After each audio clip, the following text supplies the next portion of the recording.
It's halftime, we're not playing very well. George is upset. He is really upset. So a lot of times I think it's similar to today. You have this crate of oranges that the guys grab on their way as they come in at halftime to get their halftime adjustments and stuff. George is so mad. He walks in, he grabs that bucket of oranges, and without even looking, he turns a complete 360 and he throws it all around the whole thing, hitting players and splashing up on the wall. And there's Bob and me we're standing in the back, and all of a sudden, brand new suede jacket, about 7 oranges just pop, pop, pop, pop all over his just suede like a paint jacket. gun. Yeah, it's exactly. None of us said a word, because what could you say? And ruined his jacket. He couldn't get the stains out. Could not get the stains out. And we met him at a Final Four. He invited all the people that used to work for him. He'd do that. George would do that. And you'd get together and laugh and tell stories. And we told George that story. George did not remember it. He said, no, I didn't do it. He said, yeah, George, you ruined his jacket. It cost him $300. You ruined it. He said, well, why didn't you say something? See, George, you were so mad. We weren't about ready to say anything to you at that time, nor after the game. Yeah, after the game, one of the traditions that we had was having Carson's ribs. Oh yeah, George was a huge rib fan. Just you get your box of Carson's ribs. To me, the most important thing that he's ever done in his life when he went to Olympics, and he was who coached the Olympics. Bobby Knight, brought him on as assistant coach. And he gave me 4 pieces of what he called jewelry. Yeah. Oh, the pins and such. He was a giving person. Yep. But to put an exclamation mark on that trip, we lost the game. Northwestern. I was going to ask who won. Yeah, no, Northwestern beat us, and he was still mad. So he gets on the bus before any of us get on the bus. We're not eating Carson's ribs. He gets on there. They're boxed in the first row. The managers are passing them out. He kind of told the managers, I'll take over from here. He started tossing them out the bus. Tossing them. People walk by, and there'd be these boxes of Carson's ribs going all over the sidewalk, everything. And I thought to myself, that's the only thing I was looking forward to, the Carson's ribs. And now we don't even get to eat on the way home. And, you laugh at those. George doesn't remember any of it. I'll be darned. Doesn't remember any of it. So you've stayed in touch with George Rattling? Yeah. How's he doing? He's doing great. I've seen some recent video of him. He's got like a weekly blog, video blog, and it's on Facebook for sure. He worked for Nike. Yeah, he still works for Nike. He does. He is the world representative for Nike basketball. Oh, good. And he represents Nike in all their negotiations with China, Olympics, and he's on their advisory board. He's always stayed involved. He has a website. GeorgeRattling.com. If you go on it, stories, interviews, best place to eat if you go to Atlanta, favorite places he's ever been to. It's unbelievable website, and he always. I'm gonna tell you this because I think a lot of people don't know this. I met him.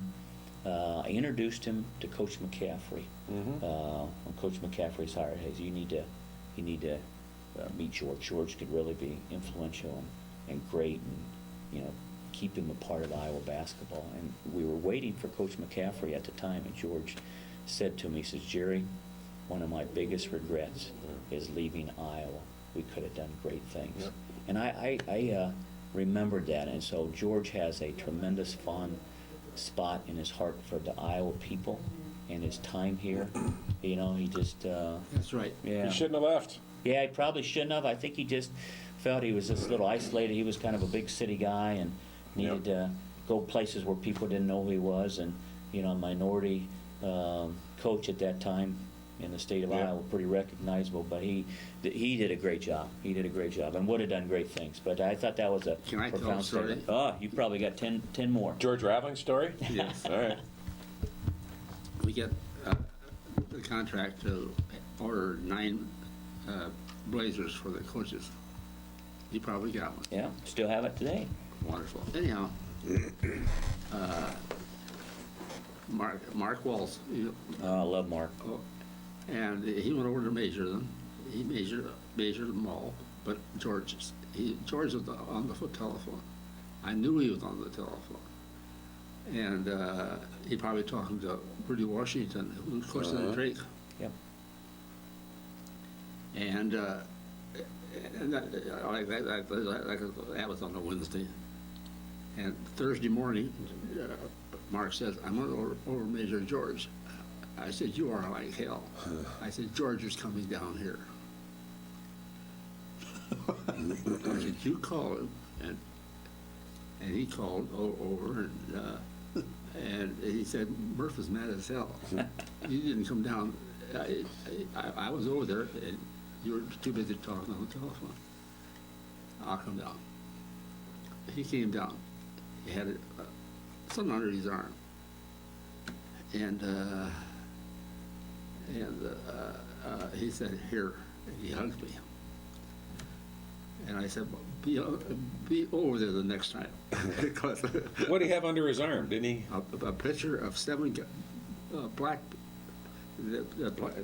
players, all like that big? Yeah.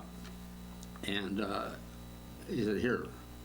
And I unwrapped it, and I said, we hugged. Who was in the picture? Well, it was all the same. They were all black. The basketball team for Iowa? No, just art. Oh, he was big into African African art. Yep. He real big a collector, and he was always looking for that piece. Yep. Do you still have it, Earl? I have it. Yeah. Wow. Yeah. I Well, George was a character, and he wasn't here very long. 3 seasons. If you didn't like George, you didn't like people. Yeah. Yeah. He was a people person. Easy to talk to. Yeah, that's right. He was my neighbor when he lived out there in Coralville, just around the corner. Is that right? Dirk, let me tell you, one of my responsibilities when I was with Lute was to take the recruits around and sell Iowa City and the campus.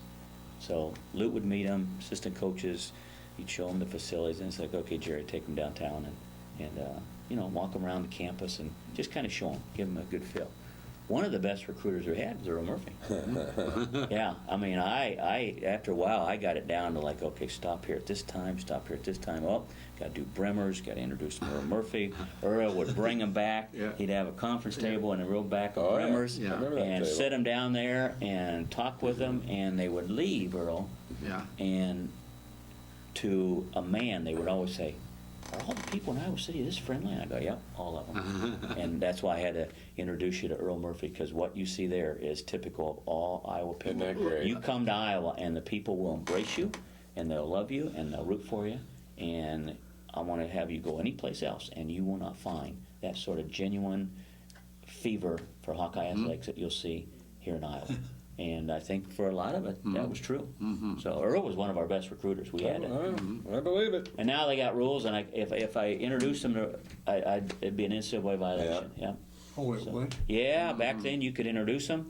Now, if it's any more than an introduction, Dirk, this is so and so. That's it. Has to stop right there. Any other lengthy conversation is NCAA is introduce them to boosters. Yep. And they don't like to do that anymore.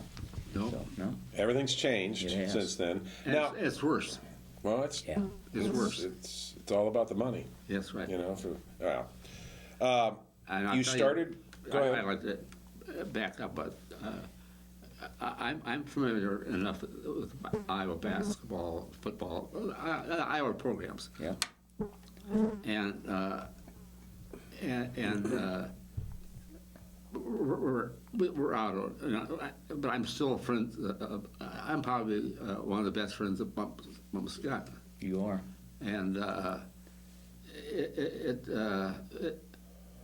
don't know any basketball or football players anymore, but that was a real joy for me. I bet. That was a great era, wasn't it? I tell people many times that I feel really fortunate, pinch myself, that I think I came at a time during maybe the greatest era in Iowa athletics was during that time period when we had Hayden Fry and great basketball coaches, Vivian Stringer. You could just go down and name the coaches.